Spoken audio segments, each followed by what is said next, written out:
Hi, everyone. I'm here with Dr. Maria Uribe, who is the lead instructor for all of our elementary literacy methods courses.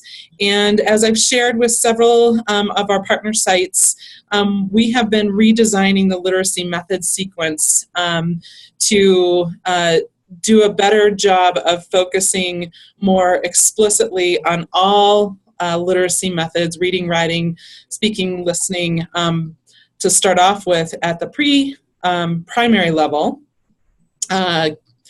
kindergarten through third grade, and then the second course following into what does literacy look like for intermediate grades, grades 3 through 6. So Maria, will you share a little bit with us about how those courses are changing and give us a bit of an overview, maybe starting with the primary course and then talking about the intermediate course? Okay, so basically what we thought was that we needed to have more focusing on each grade level, and to give the teachers the idea from the dean was that, the Associate Dean Barbara, was that basically we need to make sure that candidates get out of the program knowing how to teach literacy in all of the grades. So what we did is we divided the course into. So right now this is the first cohort who's taking the pre-K 2, and then they will take 3, 6 in the fall. The pre-K 2 will actually focuses on the 5 reading components. Reading, they focus on the read aloud, share reading, the small group instruction, and independent reading, and that gradual release of responsibility. And what we have been able to do with this course is, instead of touching each time just a little for each grade level, each of the sessions of the 3-hour sessions are dedicated to one grade level. So for example, yesterday we did pre-K. So how you do read alouds in pre-K, how you do the share readings in pre-K, what do you do in the small group instruction, what are the things that happen in those stations or centers that you have in that preschool classroom. And then next Monday, we're going to do the same thing for kinder, and then first and then second.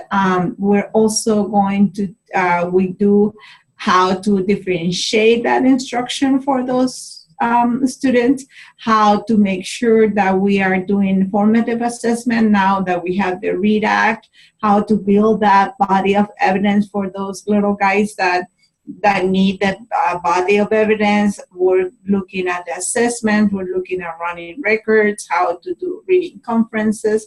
But it's dedicated more to each of the grade levels, instead of touching everything really quickly in reading and writing. What are the kinds of assignments that students have that need to be carried out at the internship site for that first primary literacy methods class? So the assignments are the same. Basically, they have to do a read aloud, they have to do a share reading, they have to do a small group instruction. And the purpose for this small group instruction is how to assess the child with a formative assessment. So we are not using any state mandated assessment, and we're using running records, how to analyze that running record, how to do the miscue analysis, how to do the oral language, how to do the retelling, and all those pieces in order to build that body of evidence, and also to do a instructional plan for that child. So that's basically the switch maybe that we have done in this assignment.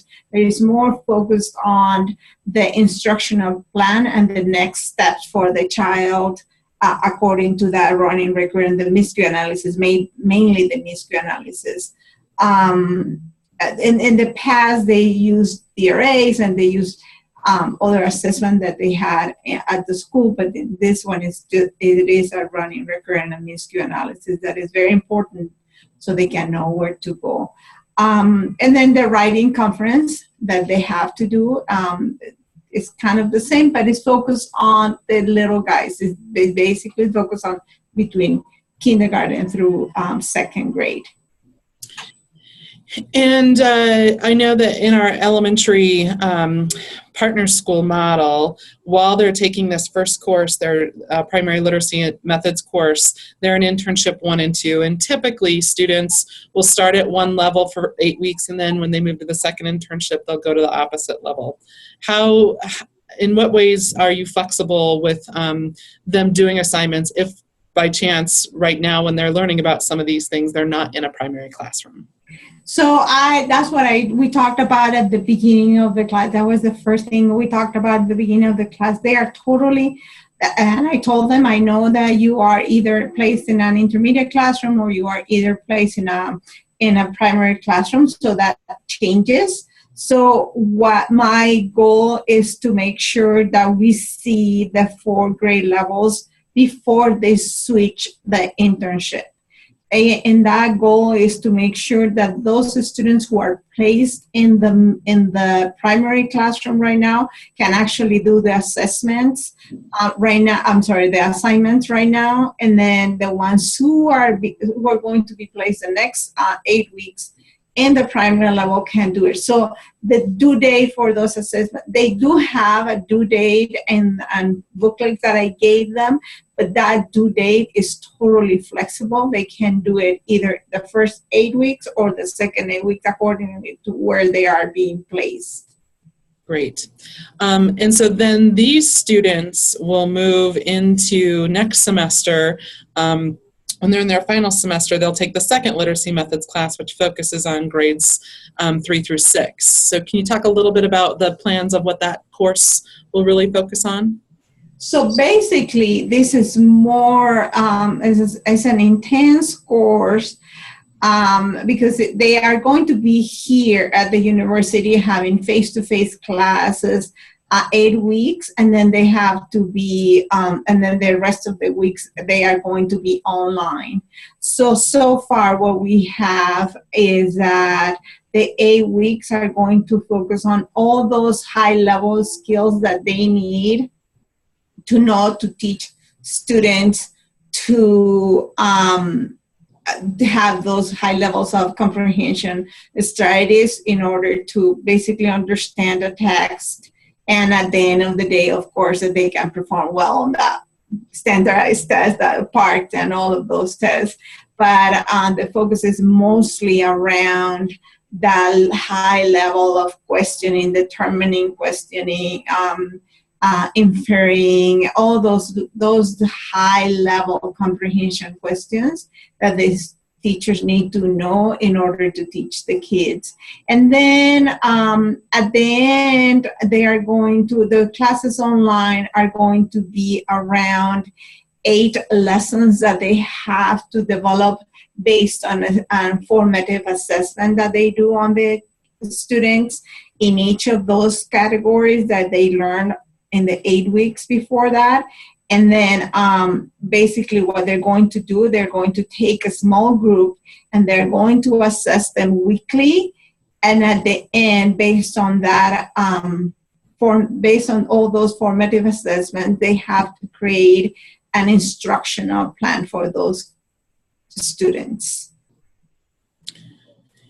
Can you talk a little bit about, I know the focus on multilingual learners is such a huge aspect of our program and a huge element of your expertise. Can you talk a little bit about how that's infused across the literacy methods classes of really supporting students for whom English is not their first language? So being not English my first language, that is totally my passion. So there is no class that I don't emphasize on those 2 pieces, actually. How to develop the language and not the reading, because there are people confused in how you develop reading, so then you're developing language at the same time. So I am very strategic around those 2 areas and how you're developing language and how you're developing the reading skills. in every grade level, and what you need to do for the students who do not speak English yet, or read or write in English yet, or how you do assess and you do the formative assessment for the level 2s and the level 3s. So we go through those WIDA standards, and we go to those language functions, and we go over that in every single class, and how to do a read aloud for children who understand the language, how to do a read aloud for students who need to learn more language, and how to do the read aloud for students who are learning English as an additional language, because it's different. And many people say, well, what is good for them is good for everybody, and that's one of my things that is not, because we have different language structures, syntax, all of those pieces, that is not necessarily good for the students who lack of language. So there's a difference. So I address that very purposefully. Yeah. Great. And then, so these two courses are very specific to the professional year, whether they are undergraduate students who've made it to the professional year or graduate students during their one-year program. That's when these methods classes are taken sequentially in connection to internship 1, 2, and 3. I would love to take the chance, though, while I have you here, to talk a little bit about the additional literacy types of coursework and experience that our students get who are in our new undergraduate BA pursuing elementary, special ed, or early childhood, and that we have this new clinical block about their sophomore year that is really focused on literacy, learning, and development. So can you talk about the literacy courses that are paired with that clinical block? So I teach the reading piece, and Rich teaches the writing piece. And what we talked about is that Rich teaches mostly around writing stages and what you need to look into those writing stages, and what the students need to learn, and how to teach the students according to those stages of writing. Because the classes, his writing is K5, and my reading is K2. So, what I do in that class, it's 4710, what I do in that class is mostly about what are the foundations that children need to have in order to become good readers and good writers. So we talked about, the students take how they need to learn how to do concepts about print. They need to learn how to, one of the assignments is that all those sites and digital sites that are all over, and the apps and all of that. For preschoolers, what assess that and what is good for the children, and based on the readings that they do, what is good for kids. What is the parent involvement that they want for those little guys to have? If they are preschool teachers or kindergarten, first or second grade teacher, what is that parent involvement and how that needs to look like? We talk about that cultural responsive piece, that there are cultures that are mostly oral, there are cultures that are mostly reading. So how they balance those, instead of asking the parents, you need to read to them every day, just how they balance that according to cultures. And the focus on the reading components is basically the oral piece. What is that language piece and that foundation that the students need to have around phonics and phonemic awareness and vocabulary comprehension and fluency, and what is the strategy that they need to do around the language for them to, because we all know if we don't know how to speak, it's very hard for us to know how to read. So what we need to do in that foundation of oral piece for those little guys, so they can become good readers. Great. Anything else you want to share, Maria, about either that early clinical block experience or the later methods course sequence in the professional year that you would like our sites to know? The only thing is that the clinical teachers, I used to have them and said, okay, you need to do a read aloud and you need to do a share reading, and then this is the space that you're going to have for that. because it's changing and the way we're doing it is changing, I told them not to rush into those read alouds and share readings, because we're going to plan that in class. We're going to make sure that all those lessons are planned and ready to be delivered in the school when they go and deliver them. So they're going to choose the book, and they might choose the same book.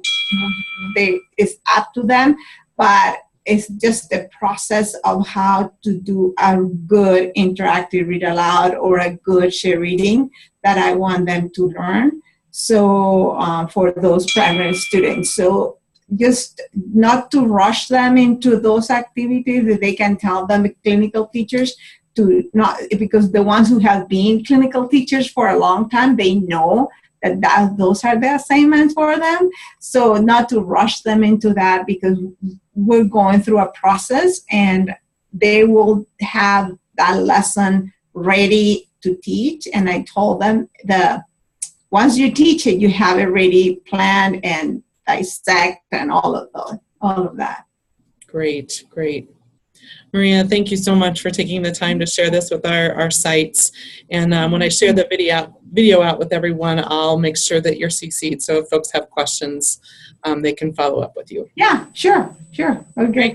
Okay, thank you.